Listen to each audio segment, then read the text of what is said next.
dirige a ustedes es Cristabel Yanela Colcacaso, alumna de la Facultad de Derecho y miembro principal del Taller Manzanilla de la Universidad Nacional Mayor de San Marcos, quien dirigirá esta sesión académica.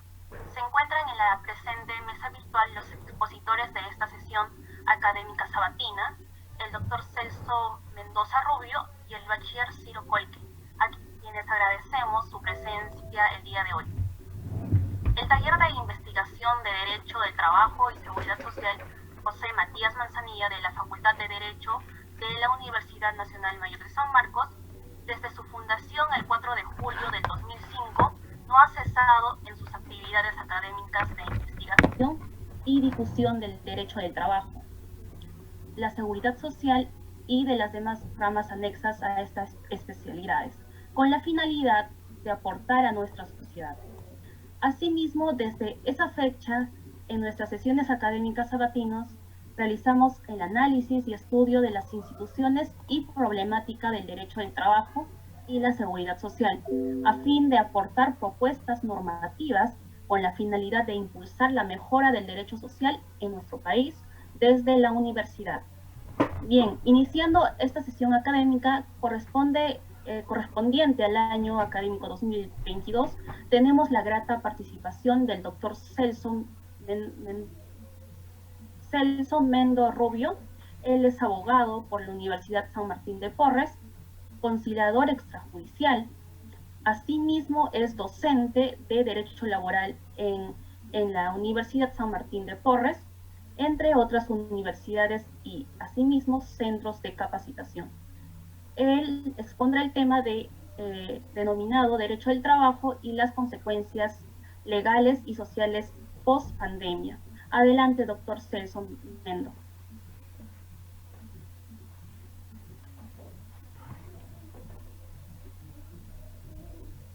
Tiene el micro apagado, doctor.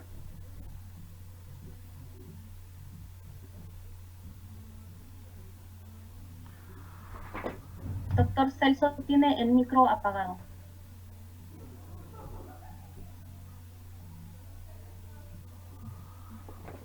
Efectivamente, ahora sí, ¿verdad? Ahora sí lo escuchamos. Sí. Ya, bueno, en primer lugar decía para agradecerles a ustedes jóvenes que mantienen esta inquietud.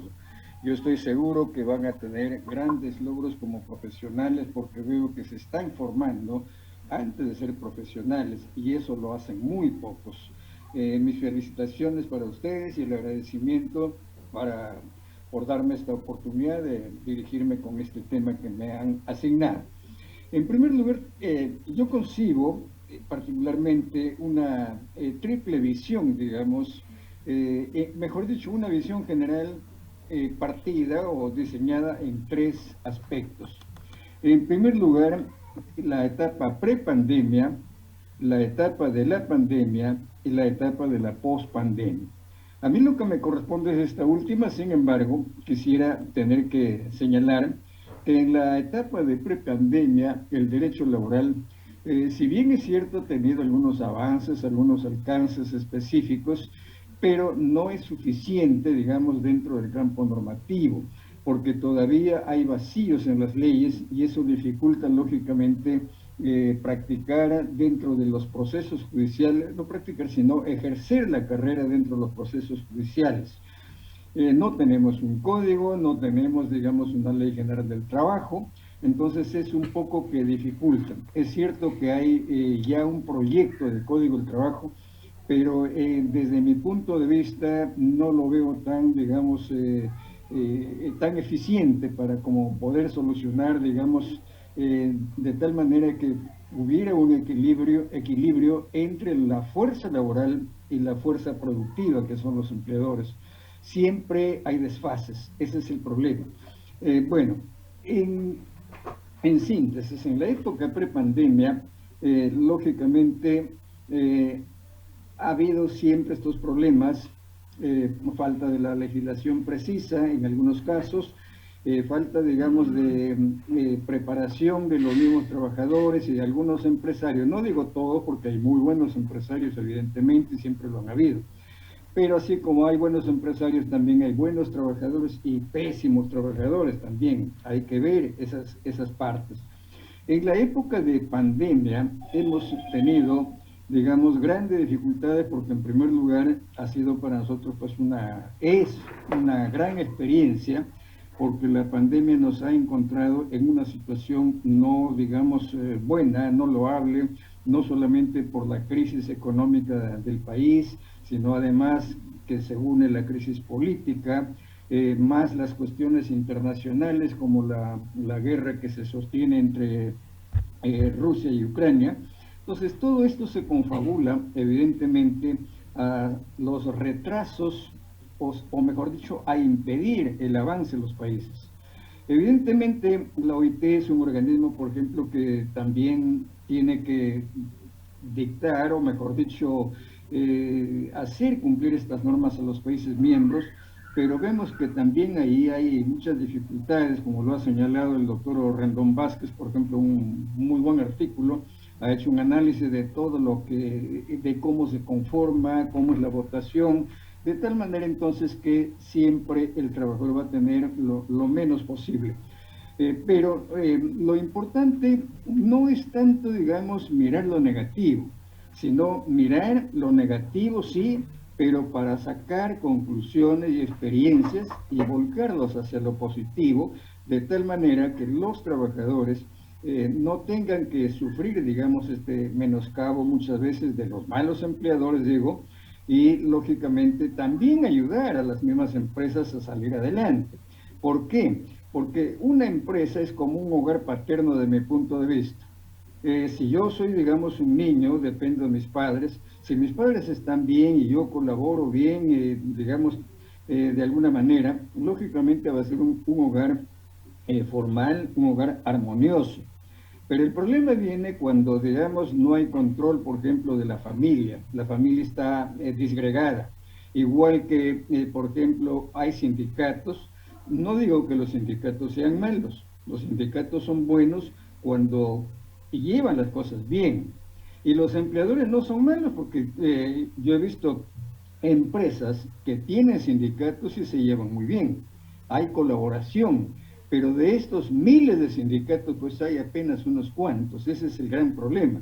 Entonces aquí de lo que se trata es, desde mi punto de vista, conjugar, digamos, estas ideas para poder entender, mejor dicho, para que los empleadores y los trabajadores puedan entenderse por un lado. Pero también tengo un punto de vista diferente en el sentido que pienso que ser trabajador no está mal. Ser trabajador significa ser digno de ser un ser humano, porque el trabajo dignifica al hombre, como dicen, ¿no? En consecuencia, lo malo está en que el trabajador a veces no tiene una visión clara del rol que le corresponde. Y a veces hay abuso de parte de los trabajadores, como también lo puede haber de parte de los malos empleadores. Entonces, en esta post-pandemia, digamos, cuando ya termine definitivamente la pandemia, hay que tener una visión futura. Habrá, por ejemplo, algo positivo como avance de la tecnología. Eso es positivo. En países, por ejemplo, subdesarrollados como el Perú, el empleo no va a avanzar, porque las empresas no están en buena situación, la gran mayoría, como consecuencia justamente de la pandemia. Es ahí donde el trabajador, por ejemplo, debe colaborar estrechamente para levantar la empresa. No estoy diciendo que hay que hacerlo gratis, ni a modo de explotación, sino a manera de colaboración. El tiempo, lógicamente, es corto, no podemos explayarnos, pero me permito contarles brevemente algunos casos, inclusive en países muy desarrollados, como por ejemplo Estados Unidos, como por ejemplo Canadá. Han habido casos que en los años 90, que habían mucha crisis económica también de carácter mundial, entonces habían sindicatos, por ejemplo, madereros fundamentalmente. Estos sindicatos madereros sufrieron una gran crisis porque las empresas madereras no vendían madera, estaban casi al borde de la quiebra, pero los sindicatos llegaron a un acuerdo con las empresas, por ejemplo, de suspender los pliegos de peticiones hasta que mejore la empresa. Hubo una empresa inclusive en la que los trabajadores propusieron que las deudas que les tenía la empresa a los trabajadores, esas deudas no fueran pagadas en dinero, sino porque la empresa no tenía plata y el sindicato sabía que la empresa no podía pagarlas. Entonces, el sindicato, ¿qué propuso? Dijo, señores, ¿qué les parece si compramos el 50% de acciones de la empresa? Los empresarios pues pusieron el grito en el cielo, como dice. Pero los trabajadores les hicieron entender, señor, no queremos apoderarnos de la empresa, queremos solo el 50%, no el 51%, porque si es el 51% vamos a dominar, pero solamente el 50% y no queremos tener participación en el directorio, sino solamente un veedor para que vea y controle qué es lo que hacen ustedes como empresarios. Queremos que la empresa se levante para que entonces, levantada la empresa, nosotros podamos recuperar el dinero que usted nos debe. O si nos da la empresa, bueno, usted dirige la empresa, pero nosotros colaboramos. Lógicamente hubo discusiones en la empresa, los jóvenes versus los mayores de edad, que eran los propietarios. Finalmente la tesis de los jóvenes empresarios triunfó en el sentido que sí, les dieron el accionariado, se olvidaron de las deudas, pero los trabajadores entendieron perfectamente que al ser empresarios debían trabajar a conciencia y levantaron las empresas. Bueno, una empresa en realidad, porque solamente se trató de un sindicato, mientras los otros sindicatos de similares empresas madereras no pudieron concertar y estas empresas quebraron y lógicamente salió adelante la empresa que, digamos, negoció con sus trabajadores. Recordemos por la historia, por ejemplo, qué hizo Taiwán. Taiwán tuvo una época muy grande de crisis también en el siglo pasado, de tal manera que ya no resistía, digamos, el manejo de las empresas. Los trabajadores estaban ya totalmente, digamos, casi en la calle, entonces, y estaban en plena negociación de los sindicatos. ¿Qué hicieron los sindicatos? Conversaron con los patrones, con los empleadores, y dijeron, señores, vamos a suspender la negociación colectiva en las empresas, pero vamos a trabajar inclusive más de la jornada que por ley nos corresponde. Y no le vamos a pedir que nos pague horas extras, solamente lo que queremos es colaborar para que las empresas no quiebren. Colaboraron, pero bajo una condición, que al año siguiente les devuelvan el dinero que les deben con algunos intereses por ahí, y lo lograron. Y en esa época, bueno, ustedes son muy jóvenes, no recuerdan por el año 1990 más o menos. Por ejemplo, íbamos aquí a Huaquilla, al Ecuador, un par de medias para varones, ¿saben cuánto costaba? $1. Entonces, ¿eso qué significaba? Que se levantaron estas empresas y ahora Taiwán es una potencia. ¿Ven ustedes? Entonces aquí estas visiones que tenemos del mundo, de los trabajadores y empleadores, nos hace pensar también en lo que nosotros podríamos hacer como trabajadores peruanos, como empresarios peruanos, de tal manera que haya, digamos, una conjunción de ideas y una conjunción de decisiones, que es lo básico. Entonces, desde este punto de vista, en la pospandemia, por ejemplo, hagamos una visión futura. Por ejemplo, ¿habrá algo positivo como avance de la tecnología? Yo creo que sí, porque, por ejemplo, mire, yo no sabía manejar el Zoom, ahora estoy aprendiendo, gracias a la pandemia. Antes de la pandemia, todas las clases eran presenciales y había que emplear tiempo en ir al lugar. Había que tener un lugar especial con sillas y con una serie de mobiliario. Ahora basta una mesa, una computadora y punto. Miren todo el avance. Lógicamente también esto tiene lo positivo y lo negativo. Lo negativo es que, digamos, ya prácticamente nos estamos volviendo cibernéticos. Pero bueno, a medida que vamos aprendiendo también la tecnología va avanzando. Entonces va siempre en parejo. Y eso es una ventaja. Entonces, por ejemplo, miren, el trabajo se ha transformado, se está transformando y el derecho al trabajo también tiene que cambiar paralelamente. ¿Por qué? Porque antes, por ejemplo, no se conocía el trabajo remoto. Bueno, antes de la pandemia ya había trabajo remoto, ya había leyes de trabajo remoto en el Perú, pero no se le daba importancia, porque la gente, bueno, y el empleador también prefería que el trabajador vaya al centro laboral y preste sus servicios. Sin embargo, con esta pandemia, la gran mayoría de trabajos se hacen por vía remota. Entonces, esto, por ejemplo, es un avance para el futuro, para los escolares, los universitarios, no pierdan sus clases. Pero hay otro problema, que no todos tienen la misma oportunidad. Por ejemplo, en los escolares, en la sierra, donde hay grandes alturas, donde no llegan los programas, donde no llega la televisión, no llega el internet, entonces ahí, por ejemplo, seguimos rezagados, ¿no? En consecuencia, si nosotros pensamos que el trabajo del futuro mayormente será remoto, esto evidentemente tendrá, digamos, lado positivo y tendrá lado negativo. Por ejemplo, vemos las noticias en Estados Unidos, millones de personas, de trabajadores de las tiendas, de las grandes empresas, han renunciado. Y las empresas no tienen ahora trabajadores. ¿Por qué? Porque todos prefieren el trabajo remoto. Y si el rendimiento es igual en cada caso, bueno, más a cuenta le sale hacer el trabajo vía remoto, ¿no? Entonces, esto, por ejemplo, es en los países avanzados. En los países subdesarrollados como el Perú, por ejemplo, el empleo, el empleo no avanzará mayormente porque de aquí a que se den leyes va a ser muy difícil con la coyuntura política que se está viviendo. En consecuencia, si nuestros empleadores y nuestros trabajadores no llegan a ciertas, digamos, pautas de un entendimiento cordial y equitativo, lógicamente el problema va a subsistir desde mi punto de vista. ¿Esto qué quiere decir? Para que el empleo avance, es evidente que tienen que haber leyes que protejan los derechos mínimos. Por ejemplo, la Constitución del Estado, que garantiza la libertad de trabajo, es decir, no se le puede obligar a trabajar si no quiere, pero también garantiza, por ejemplo, el derecho a los beneficios como vacaciones, gratificaciones, etcétera, etcétera. Y fundamentalmente la libertad de trabajo. Como a veces a los chicos yo les decía pues en la facultad, entonces tengo derecho a ser ocioso.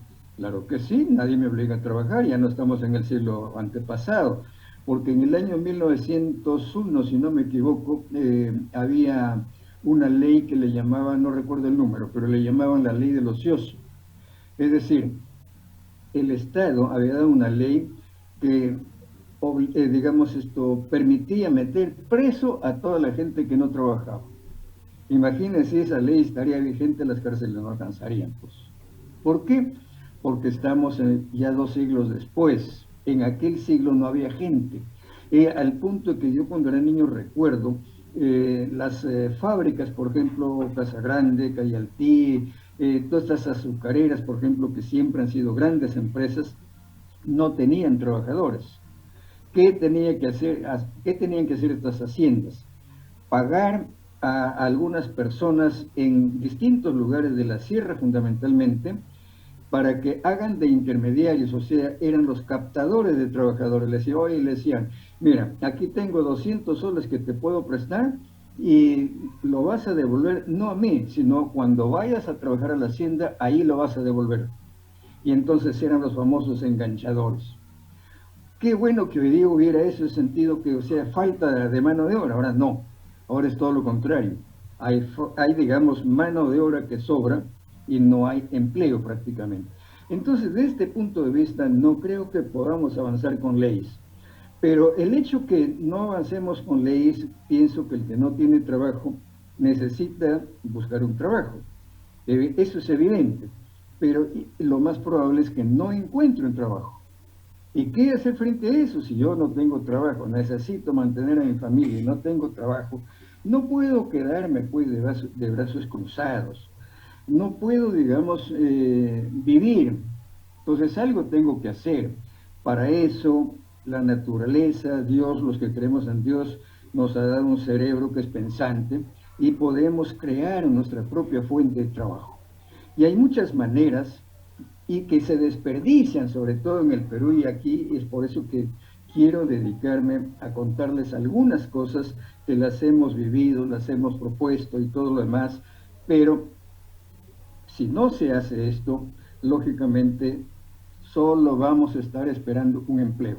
Y los empleos por lo general no son bien pagados, no nos permite surgir, no nos permite levantarnos, de tal manera que hay familias, por ejemplo, que tienen 4, 5, 6 hijos y con el salario que ganan no van a poder. Entonces aquí lo que se tiene que hacer es tomar una visión del futuro. Entonces, por ejemplo, ¿necesitamos un mejor medio de vida? Sí. ¿Una mejor educación de calidad? Sí. Digamos, salud de la familia, sí. Ahorro familiar también. Muchas cosas de estas, lógicamente, le corresponde al Estado. Pero si pensamos en que el Estado lo va a hacer, probablemente no lo va a hacer si vamos al paso que vamos toda la vida en política. Entonces, lo que tenemos que hacer, desde mi punto de vista, es que nosotros mismos, como ciudadanos, como trabajadores, tengamos que ser ingeniosos, y tenemos ejemplos en muchos países. Por ejemplo, miren, aquí a veces me da pena ver a los jubilados, yo también soy jubilado, pero por ejemplo, miren, yo gano 930 soles como jubilado. Si yo no tendría mi profesión, ¿qué haría con 930 soles? No me alcanza ni para pagar los impuestos que tengo que pagar al municipio por la casa en que vivo. No me alcanzaría para alimentarme. Entonces, lógicamente, desde este punto de vista, hay que pensar en los trabajadores cuando lleguen a una mayoría de edad, cuando ya no puedan trabajar, tienen que pensar que en la pensión que van a recibir no le va a ser suficiente, por más que el gobierno les doble la pensión, no va a ser posible. Entonces hay que entrar más o menos a modo de imitación, si se quiere llamar así, de ver qué hacen otros países y nosotros podemos hacerlo. Por ejemplo, miren ustedes, me da pena, como le digo, ver a los señores ya ancianos, jubilados, que están pidiendo ahí que se les aumente la pensión. Bueno, tienen derecho, claro que tienen derecho, pero el Estado no lo va a hacer, el Estado no lo va a dar. Entonces, ¿qué hacer?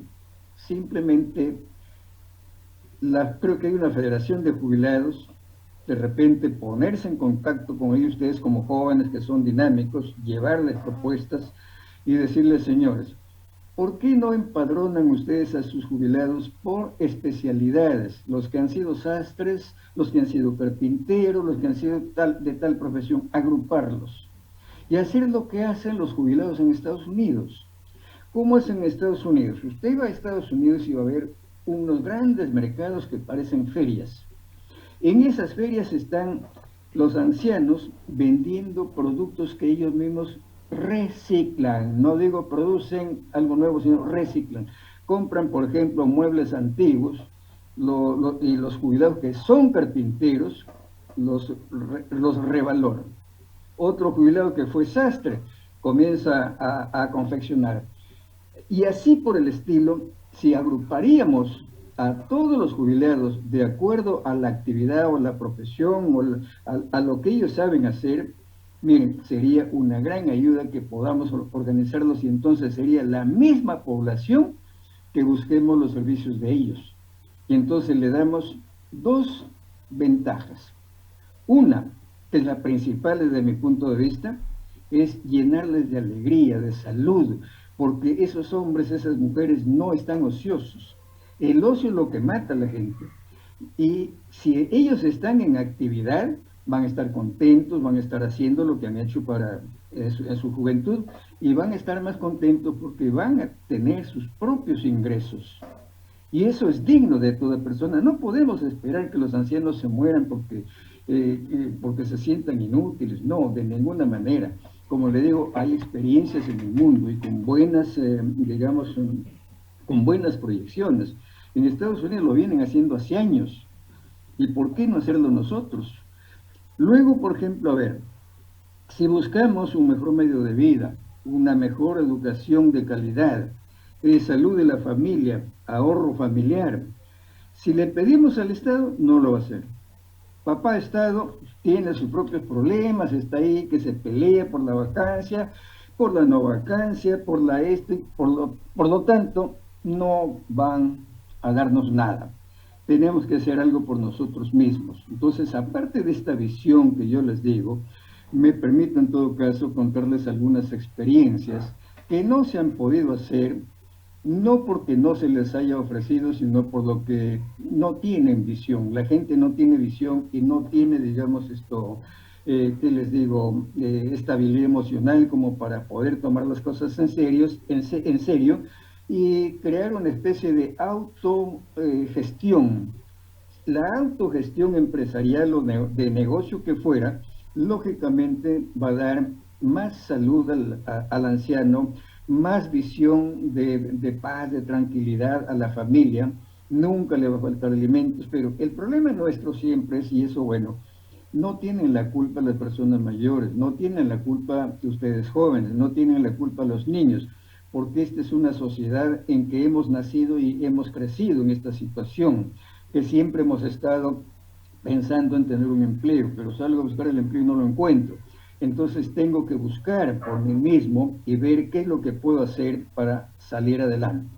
Por ejemplo, mire, una manera que me enseñaron los americanos, yo trabajé con americanos algunos años, entonces es que ellos siempre piensan, dicen por ejemplo, mira, ¿cuánto ahorras tú mensual?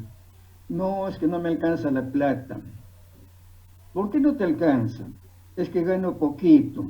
Bueno, pero si ganaras el doble o el triple de ese poquito que ganas, tampoco ahorrarías, porque es costumbre, o mala costumbre el no ahorrar. Los gringos no.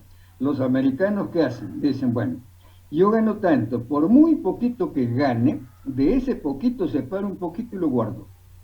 Lo pone en un banco, lo pone donde sea, pero lo pone como respaldo. Entonces, ellos tienen, ya desde niños tienen la mentalidad del ahorro igual que los judíos. Los judíos son una raza muy trabajadora. Yo recuerdo de un familiar ahí que trabajaba en una empresa de judíos y el dueño era multimillonario y sin embargo no tenía casa propia. Y cuando una de sus trabajadoras le había comentado, le dijo, pero señor, si usted tiene plata, ¿por qué no? ¿Por qué tiene que estar pagando alquileres? Mira, le dijo, si me compro una casa, sí, lo puedo hacer, lo puedo comprar, pero pierdo plata, porque tengo que estar invirtiendo muchos cientos de miles de soles en una casa.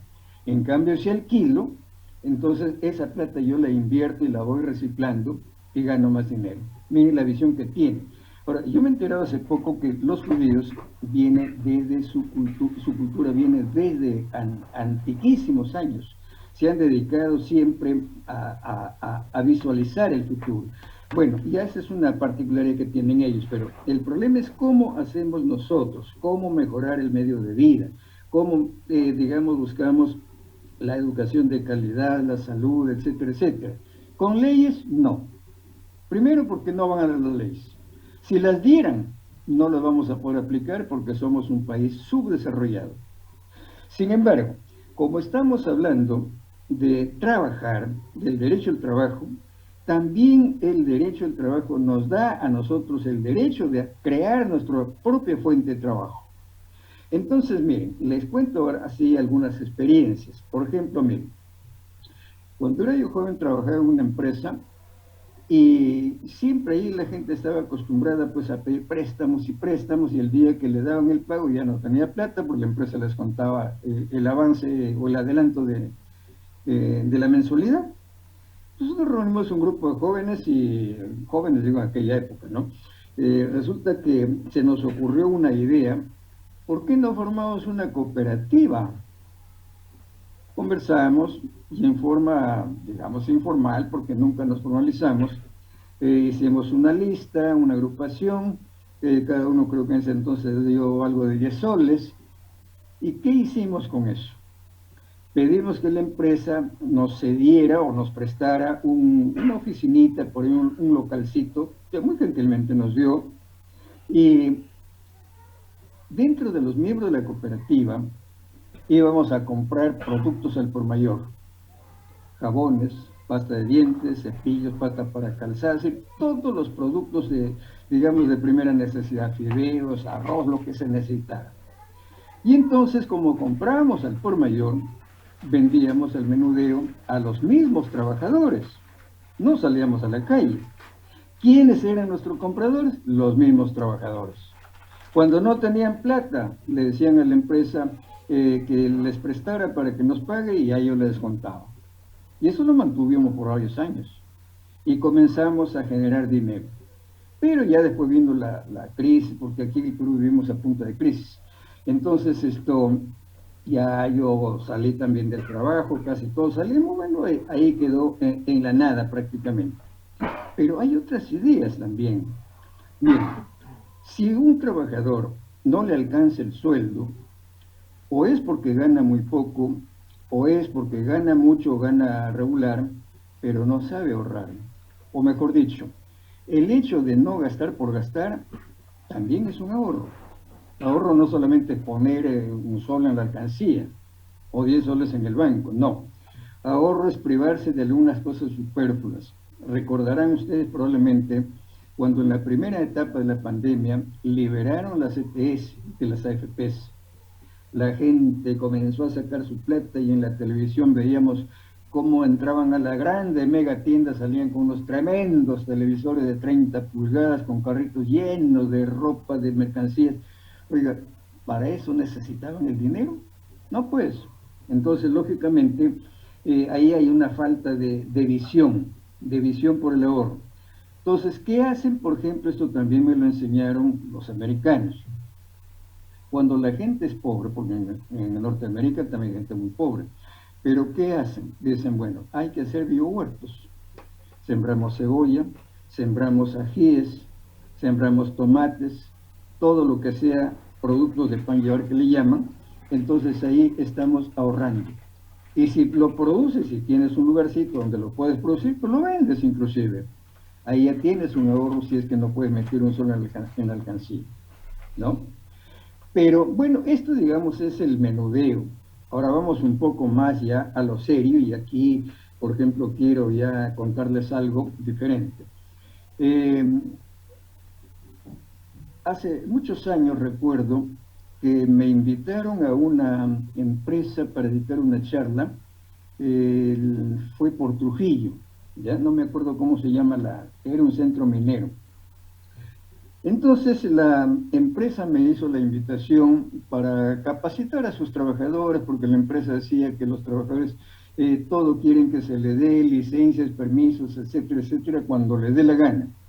Entonces me dijo, quisiéramos que usted les explique cuáles son sus derechos y cuáles no.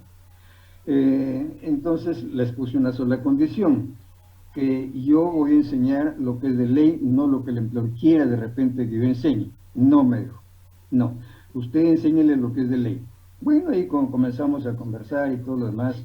Era un sindicato minero que cuando yo llegué a Trujillo, llegué retrasado, porque perdí el avión y tuve que ir por tierra y el carro se malogró en la pista. Llegué, digamos, a las 8 de la mañana, cuando el último bus que llevaba a la mina partía a las 6 de la mañana, el único bus. Entonces ya no había bus, no había cómo viajar. Hasta que tuvieron que llamar de la empresa para mandar una camioneta y me llevara al centro de labores. Conversamos con los trabajadores, haciéndoles ver lo positivo y lo negativo, de tal manera que entonces ellos pudieran, digamos, reclamar lo que tienen que reclamar, pero también hacer lo que tienen que hacer como deber de trabajadores. Entonces uno de ellos se acerca y me dice, doctor Mendo, me dice, hoy día es feriado, ¿pudiera usted terminar la clase tempranito porque quisiéramos ir a hacer algunas cosas por ahí? Ah, bueno, le digo, no hay ningún problema. Terminé la clase una hora antes, ¿y qué creen que pasó? Salieron corriendo, se fueron a tomar cerveza. Para eso querían el tiempo. Pero me di cuenta también de algo. Le dije, miren, ¿por qué no tienen aquí, digamos, ustedes cuántos sindicalistas son? 1200, ah, muy bien. Si 1200 ustedes con 10 soles cada uno, miren cuánto van a tener, 12.000 soles. Y van ahorrando, y cada año compran por lo menos 2 vehículos, o sea, 2 camionetitas, tendrían una empresa de servicios no solamente para ustedes, sino para toda la población, y eso sería para ustedes una fuente de ingresos adicional al sueldo. Ay, sí, buena idea, lo vamos a hacer, nunca lo hicieron. ¿Ven? Entonces no es cuestión de querer que nos den y nos den el dinero, no, hay que generarlo. En consecuencia, por ejemplo, tenemos sindicatos y los sindicatos lógicamente tienen que haber porque la ley lo ampara, la Constitución del Estado lo garantiza, el convenio de 87 lo OIT igualmente. Entonces están plenamente amparados nuestros trabajadores, por ahí no cabe discusión. El problema es cómo aplicar estas normas a la realidad. No solamente para exigir y más exigir al empleador, sino solamente exigir aquello que no lo cumpla. Pero si lo cumple, entonces lógicamente hay que aprovechar de lo mínimo que se pueda para ver cómo se puede generar ingresos. Fíjense ustedes, otra experiencia valiosa la tuve donde fue en Pucallpa. En Pucallpa resulta que estaba ahí un contador, amigo mío, me llamó en consulta porque habían tenido la idea de buscar alguna forma de un ingreso adicional que no sea el sueldo.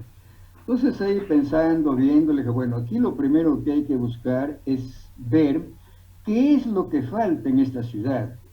Muy bien, nos dimos cuenta, en primer lugar, que faltaban productos de primera necesidad. Todo lo llevaban de Lima porque Pucallpa, bueno, ahora no sé cómo será, porque no es una tierra que no se puede producir de todo. Entonces, todo casi lo llevan de Lima. Entonces le dijimos, bueno, miren, ¿por qué ustedes como sindicato, cuántos trabajadores son tanto?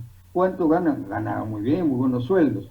¿Qué les parece si cada uno aporta tanto y ponen una empresa distribuidora de alimentos? ¿Pero se podrá? Bueno, miren, un señor por ahí me dijo, sí, pero eso no está en la ley. Mejor, pues señor, si no está en la ley. No, pero entonces, ¿cómo lo hago si no está en la ley? No, señor, los abogados sabemos que la Constitución dice que yo puedo hacer lo que la ley no me prohíbe. Entonces, yo no voy a ir a buscar a la Constitución para ver si me permite. No, sino solamente ver, quiero hacer esto. ¿Está prohibido por ley? No, entonces puedo hacerlo. Muy bien. Entonces les sugerimos que hicieran una empresa mayorista, distribuidora de alimentos, que los alimentos los compraran de las fábricas y pusieran su empresa para poder distribuir a los minoristas o vender también al público. Bueno, lo acordaron muy bien y por ahí salió otra idea. Los materiales de construcción los llevaban desde Lima. Vamos a poner una empresa de materiales de construcción. Muy bien, lo compraban de las fábricas, el fierro, el cemento, directamente de las fábricas, ellos lo distribuían allá. Dos empresas de un sindicato que comenzaron de maravillas, prácticamente fue tanto el dinero que ganaron que la ambición vino detrás de los otros trabajadores. Cuando tenían que cambiar la junta directiva, lógicamente, todos los trabajadores querían ser dirigentes. Ya yo sospechaba algo, pero cuando ganó la oposición, como decimos, se llevaron todas las empresas, las dos empresas, las levantaron y se las saquearon. Eso no es progreso. Es que el trabajador no está preparado, pues, no está preparado. Pero ahí también tuvimos tropiezos, porque lógicamente para que un sindicato pueda manejar empresas, tiene que tener cambiar primero el estatuto. Porque esto no es invención mía, por favor, después le voy a contar. Son ideas que, digamos que yo las he tomado de otros países, pero miren ustedes a dónde llegamos. Bueno, lo primero que hicimos fue modificar el estatuto del sindicato para que les permitiera tener ingresos propios. Pero cuando se modifica el estatuto de un sindicato, hay que registrar la modificación en el Ministerio de Trabajo. Cuando fuimos con la modificación, el director regional de Iquitos me dijo, oiga, usted está loco. Bueno, le dije, loco como loco, puede ser, pero usted tiene que aprobar este reglamento. Pero usted no sabía, me dice que la ley prohíbe que los sindicatos manejen fondos. ¿Fondos? No, le dije, no está prohibido. Porque él me dijo, pues los sindicatos son para que hagan una vida social, pero no para ser lucrativos. Señor, ¿y quién le ha dicho que tener un negocio lucrativo? Simplemente la ley sindical, o sea, la ley que permite a los sindicatos, dice, los sindicatos no podrán ser lucrativos, pero tienen que velar por la salud y la economía de sus afiliados. Oiga, señor, ¿qué cosa? Con el sueldo, bueno, ese es del trabajador. ¿Y qué le da el sindicato a la familia? No le da nada. Muéstrame una ley que diga que no puedo. No, que la ley no está. Bueno, entonces si no está, pues está permitido, señor. Bueno, el director se convenció, me dijo, mire, doctor Mendo, me dijo, yo no puedo hacer nada, lo voy a mandar en consulta a Lima. Ahí que los asesores decían, bueno, mándelo a Lima. Pues aquí en Lima me tuvieron 8 semanas yendo, idas y vueltas a la consultoría del ministro de Trabajo. Igualmente me dijo, usted está loco. Bueno, le digo, si cree que estoy loco, pero demuéstrame. Dígame dónde hay una ley que me prohíbe. Felizmente a la 8ª semana me dijeron, doctor, sí, efectivamente no hay ninguna ley que lo prohíba, vamos a aprobar su estatuto. Y lo aprobaron, el sindicato montó las 2 empresas, pero ya les digo, vinieron los otros sindicalistas y se llevaron toda la empresa. Entonces aquí es cuestión de mirar la ley para adelante, mirar los vacíos que haya, digamos, en las necesidades de los trabajadores y llenar esos vacíos siempre que la ley lógicamente no los prohíba, pues lógicamente. Bien, entonces, desde este punto de vista, ya les estoy contando 2 ejemplos que se pueden hacer.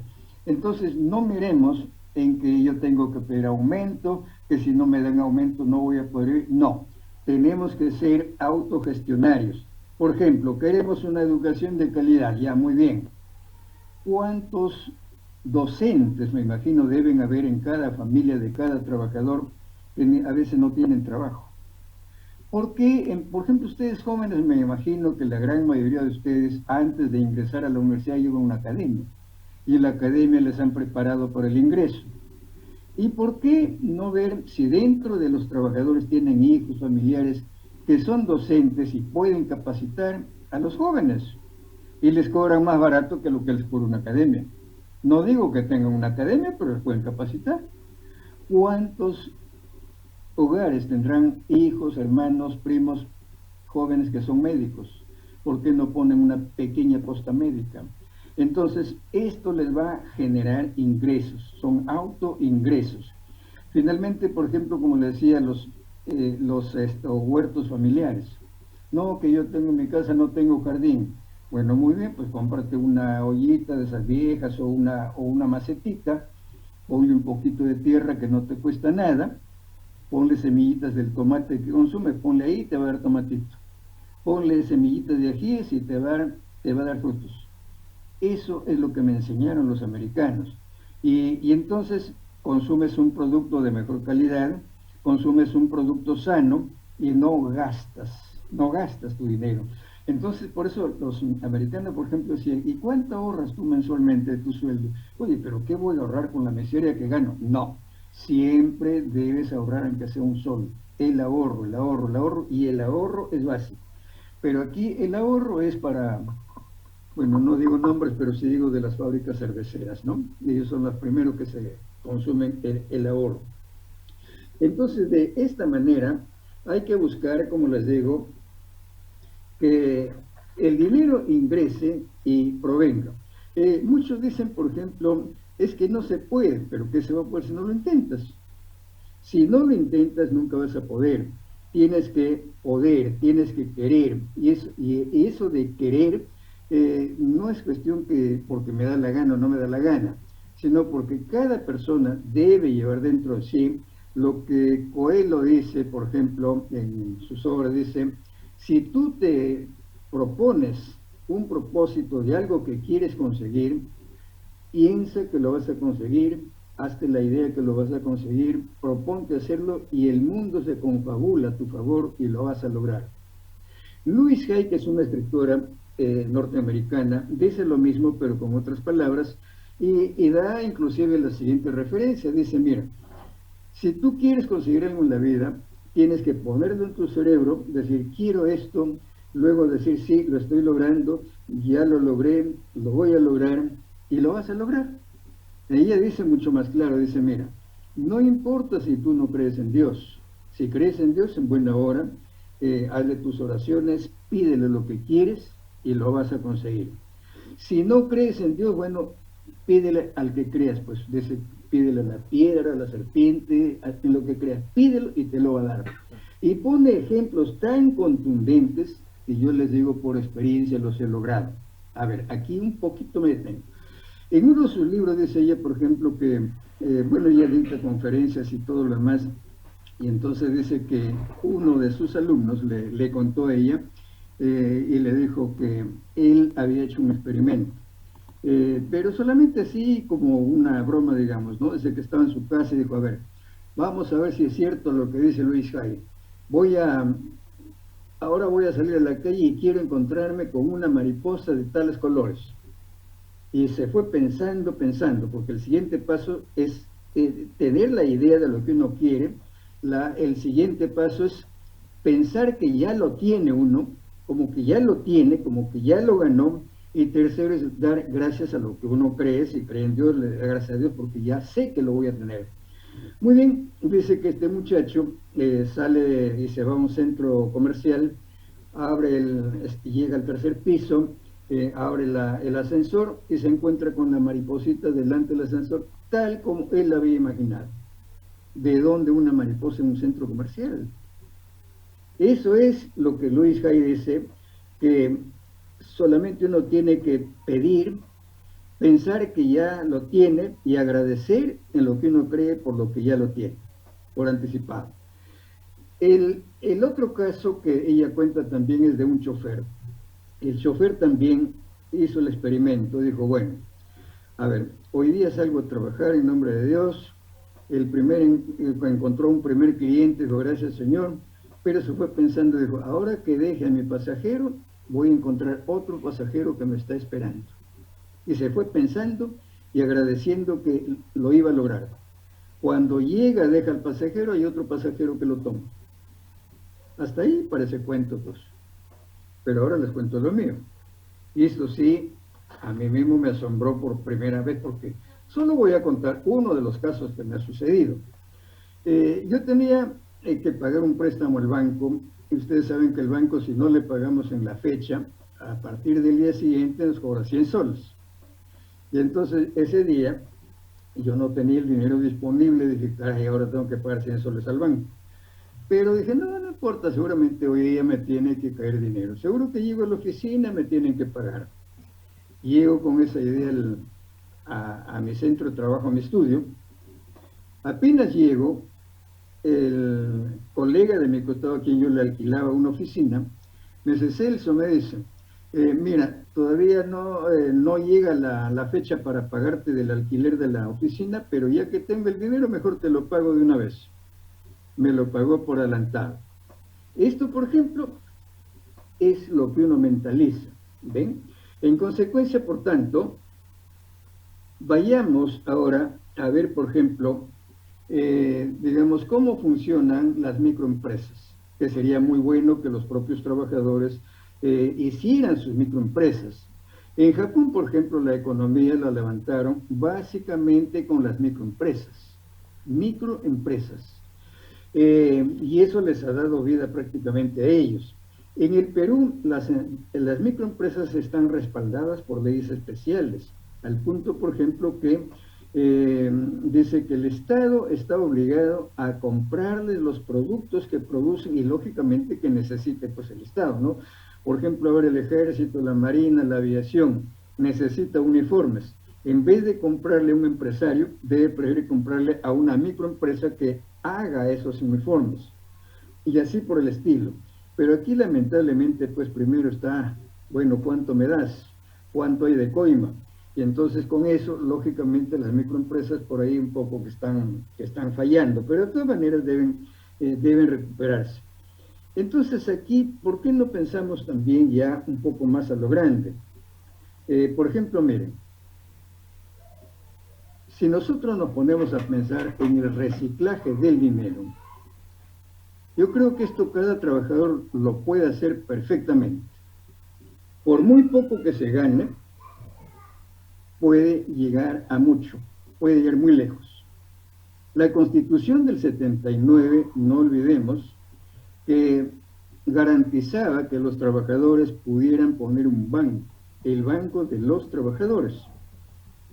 Pero la gente dice, ¿pero con qué plata? Para poner un banco necesito más de 20 millones, ¿de dónde voy a sacar? Mira, te digo que lo puedes obtener y te va a sobrar. Y puedes poner el banco más poderoso de América. Primero, que la Constitución te lo respaldaba. Ya ese artículo se derogó, pero eso no te impide que lo puedas hacer. Lo puedes hacer. ¿Cómo lo puedes hacer? Es que no tengo dinero para juntar 20 millones, pero ¿cuántos millones de trabajadores son? ¿Cuántos millones de trabajadores hay en el Perú? Si solo juntáramos, por decir, vamos a imaginar, pues a ver, en primer lugar unos 80.000 trabajadores, que somos millones aquí, y cada trabajador aportara solamente 300 solcitos, 8 por 3, 24, son 24 millones de soles, con los cuales se puede gestionar un banco. Claro, eso solamente para la gestión, porque lógicamente tiene que haber un fondo con el que pueda operar. Pero ese fondo ya lo tienen los trabajadores, no se han dado cuenta, ¿no? ¿Cómo lo tienen? Sus ETS están en los bancos y lo tienen regalando. ¿Por qué? Porque las ETS, es cierto, los bancos le pagan un interés, pero un interés que no justifica. Es un dinero que lo tienen ahí perdido. Por eso ustedes, si no se han dado cuenta, claro, son muy jóvenes, pero si ustedes se dan cuenta, en algunas oportunidades que han habido de Toledo, de García, de Humala, liberaban las ETS. Decían, se liberan las ETS, los trabajadores pueden ir al banco a cobrar parte de su dinero. Qué buena gente, decía la gente, qué bueno es este presidente que nos libera las ETS. No, señor, no eran por buenos, eso lo hacían para que los bancos no quiebren, porque los bancos reciben tanto dinero, miles de millones de las ETS, y que a veces no tienen dónde invertirlo. Los bancos viven de los préstamos que dan, y si no pueden prestar, los bancos quiebran. Entonces, por eso es que lo liberan las ETS de vez en cuando, para que desfogue ese capital y el banco no quiebre. Entonces, si bien es cierto, ya no hay constitución que proteja o que incentive la creación del banco de los trabajadores lo pueden hacer. Y yo les digo, mira, si se necesita algo de 20 y tantos millones, juntamos a 80.000 trabajadores y cada uno que aporte solamente 300 solcitos. 8 por 3, 24 millones, suficiente para crear el banco. Claro, el banco necesita lógicamente fondos y con 24 millones no hay fondos. Pero ¿sabe lo que se puede hacer? Algo muy simple. Creado el banco, teniendo la razón social, yo trabajador, otro trabajador, le digo a mi empleador, señor, quiero cambiar de banco. Yo estoy en el banco A, quiero que lo pasen al banco los trabajadores. Y entonces todos esos fondos pasan al banco de los trabajadores y convertimos a un banco de los trabajadores, de repente el más grande de América. ¿Se dan cuenta? Por consiguiente, entonces, son ideas que fluyen, que se pueden hacer. ¿Por qué? Porque aquí lo que hay que entender es lo que se llama el fenómeno del reciclaje. Reciclaje. ¿Qué quiere decir esto? Si, por ejemplo, ahora yo preguntara, si un banco les ofrece, digamos, en depósito, dice, tráeme tus ahorros, yo te pago el 10%. El otro me dice, no, tráemelo a mí, yo te pago el 20%. Y el otro más me dice, mira, yo te pago el 30%. Esto lo he hecho experimento con mis alumnos a veces. Le digo, a ver, ¿a cuál de los tres bancos van ustedes? ¿Al que les paga 10, 20 o 30? Yo voy al de 30. No, señor. Si vas al de 30, quiebras. ¿Por qué? Porque el que me paga 10, con ese dinero trabaja, y al que le presta el dinero, el prestatario, le cobran 30%. Al banco que me paga 20%, cuando ese dinero lo prestan, cobra 40%. Y al que paga 30% le van a cobrar 60%. Entonces la pregunta viene al revés. Si tú quieres obtener un préstamo, vas al banco que te presta con 30, al que te presta con 40, al que te presta con 60. Todos van a decir, yo voy al que cobra menos, pues es lógico. Bueno, pero el banco que te cobra menos, de repente no va a tener dinero. ¿Por qué? Porque solo te paga 10%. Entonces el reciclaje va a la inversa. Va en puntos contradictorios. Por consiguiente, entonces, eso se llama oferta y demanda. Desde ese punto de vista, los trabajadores solamente necesitarían capital para formalizar el banco, nada más.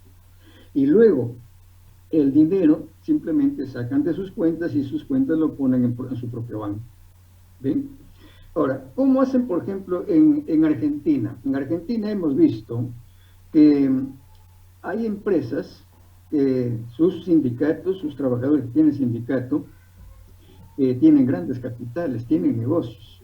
Al pasar por una calle en Buenos Aires, por ejemplo, vimos ahí un letrero que decía empresa tal de propiedad del sindicato de la empresa tal. En Estados Unidos, en el año 1989, 90 más o menos, había un sindicato de los mineros de las minas de carbón. ¿Saben cuántos meses estaban en huelga? 8 meses. 8 meses. En el Perú un sindicato no resiste 8 meses. Entonces se les preguntó, señores, ¿y cuántos meses están en huelga ustedes? 8 meses, señor. ¿Y cuándo van a levantar la huelga? Eso depende de la empresa. ¿Pero cómo? ¿Y si la empresa no levanta? Nosotros seguimos en huelga. ¿Pero de qué viven ustedes? Bueno, vivimos de nuestro sueldo. ¿Que la empresa les paga sueldo por hacer huelga? No, señor. Nuestro sueldo nos paga nuestra propia empresa. ¿Usted ha visto esos ferrocarriles que en Utah van de norte a sur y de sur a norte? Sí, claro que sí. Bueno, esa empresa ferrocarrilera es de nuestro sindicato. Fíjense, un sindicato con grandes empresas. Y entonces, de este modo, lógicamente, ellos podían sostener una huelga de 8 meses. ¿Por qué? Porque tienen sus propios ingresos. Entonces aquí de lo que se trata es que los mismos trabajadores creen su propia fuente de ingresos.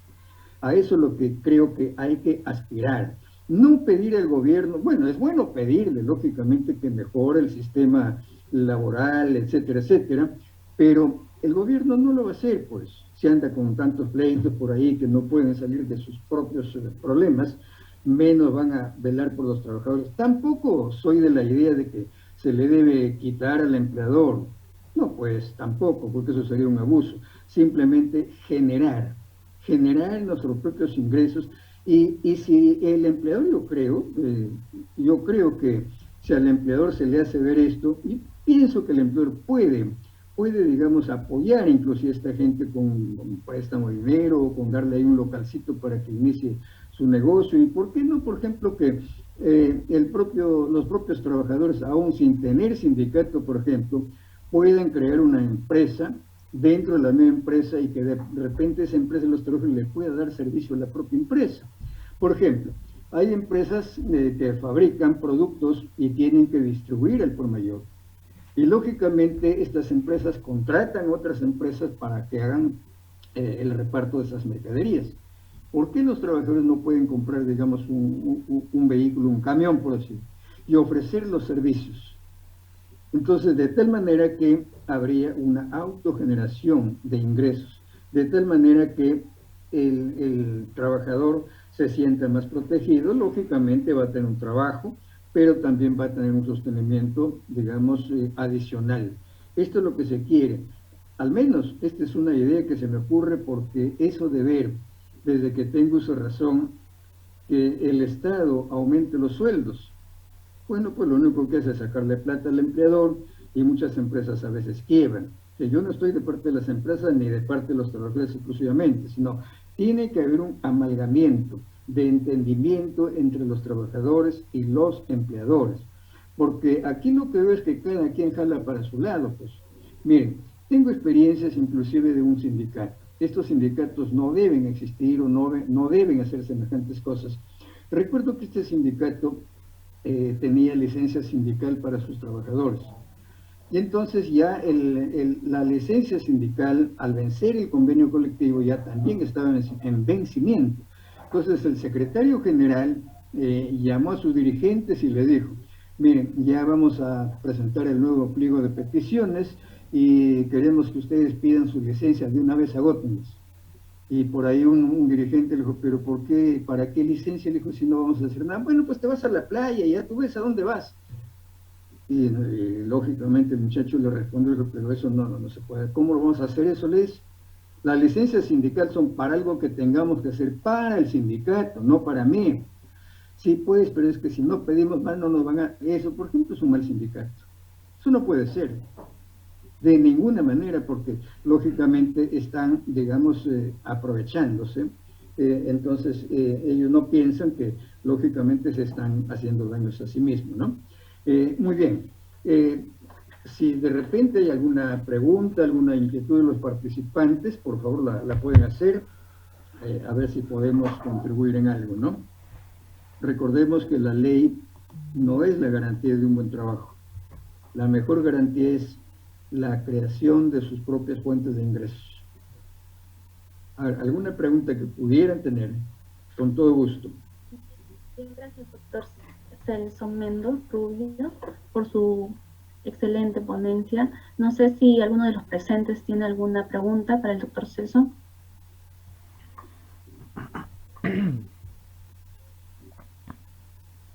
O no me han entendido de repente, ¿no? Porque cuando no preguntan dicen porque o no han entendido. Yo creo nada. que sí han entendido toda su exposición, ha estado muy dinámico y felicitarlo.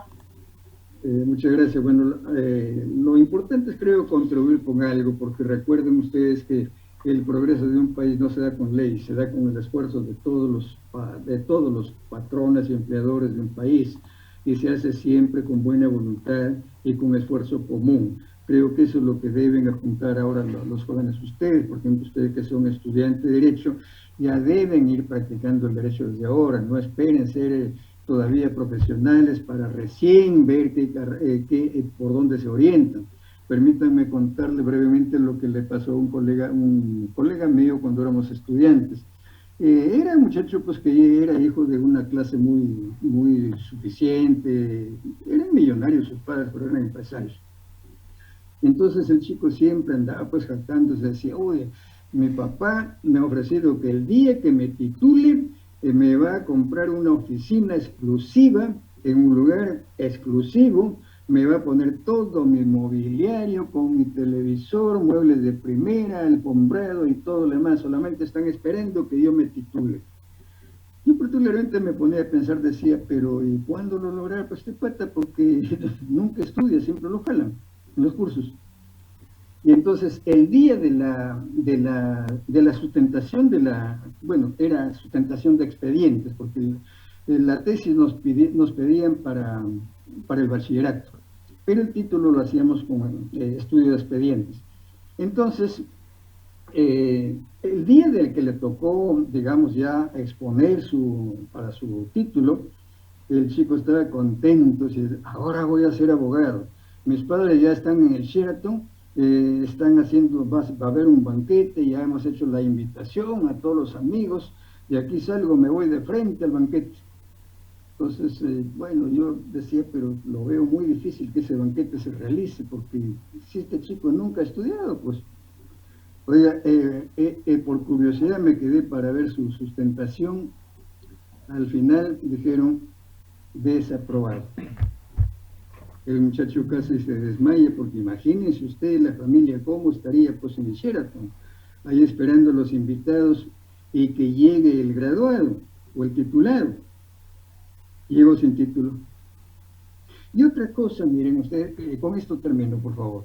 Sería bueno que ustedes como jóvenes, digamos, estudiosos, diligentes que son, vayan ya desde hoy buscando la manera de practicar el derecho, porque se aprende practicando, y bueno, ya la labor que están haciendo de por sí es muy valiosa, porque ustedes van tomando conciencia, pero también sería bueno que vayan orientándose por alguna especialidad, porque ahora todo es especialidad.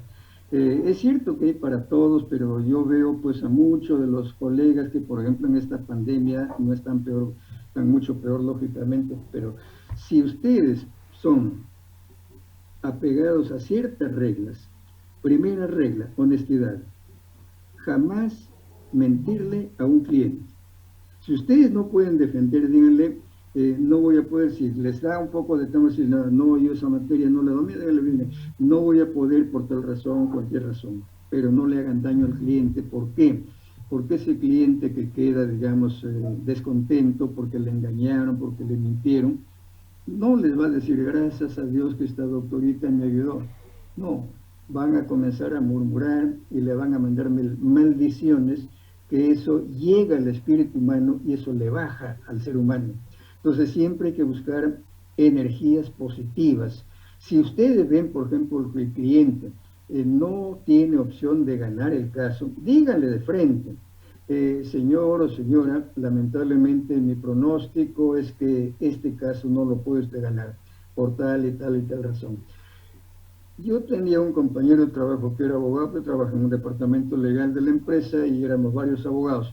Entonces veo que llega un señor ya de la tercera edad y quizás de la cuarta edad, pero era ya ancianito, y le pregunto, le dice, doctorcito, le dice, mire, tengo este caso, quisiera que usted lo lleve, mi caso, quiero que me defienda, pero quiero saber si lo puede usted ganar. Por supuesto, le dice que se gana, pues, y por eso soy abogado, esto se gana. Y cuando ya, claro, delante del viejito yo no podía hacerle nada, pues al colega, pero cuando ya se retiró le digo, oye, le dije una lisura, ¿verdad? Le dije una lisura, le mandé al diablo, porque ¿cómo se te ocurre, le dije, estafar a un pobre hombre, a un anciano? Tú sabes que ese caso es perdido, por esto y por esto y por esto. Y me dijo también otra lisura. Entonces, en el fondo lo que me dijo es, ¿y qué? ¿Voy a perder el dinero que viene? No, pues si él quiere pagarme, que me pague, a mí no me importa que se gane o que se pierda. Fíjense a dónde puede llegar el ser humano.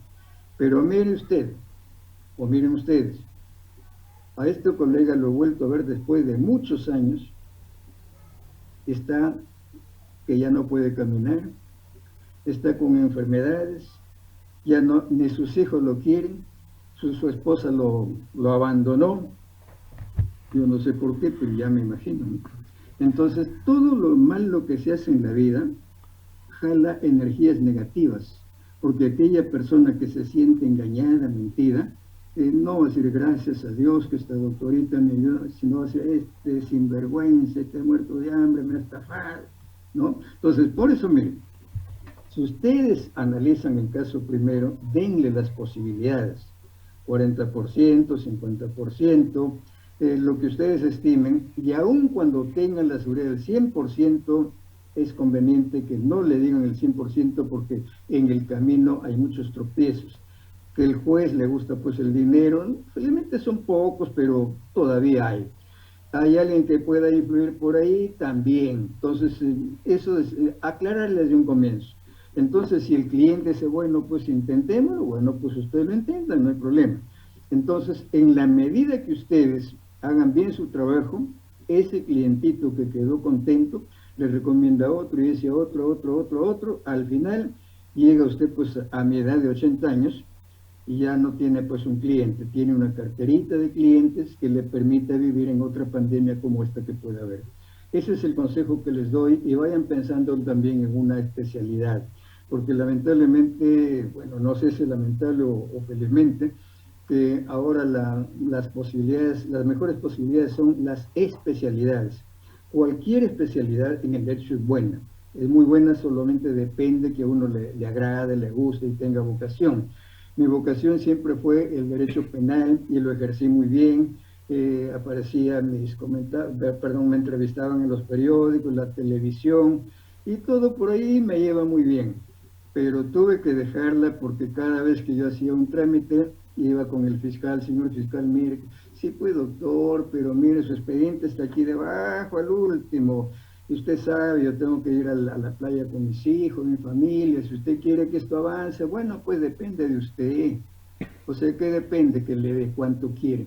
Entonces así no, pues siempre ha habido corrupción, sobre todo en este campo. Entonces, con estas ideas que me han permitido a ustedes, les doy las gracias. Y si no hubiera ninguna pregunta, bueno, pues con todo gusto para servirles cuando ustedes lo deseen. Y me despido de ustedes con muchas bendiciones para todos. Gracias. Muchas gracias a ustedes, el doctor Celso. Ha sido muy dinámica su exposición y bueno, esperamos que más adelante nos acompañe en nuestras próximas sesiones que realizará nuestro taller. Con todo gusto. Muchas gracias. Gracias a ustedes. Bendiciones. Igualmente, doctor.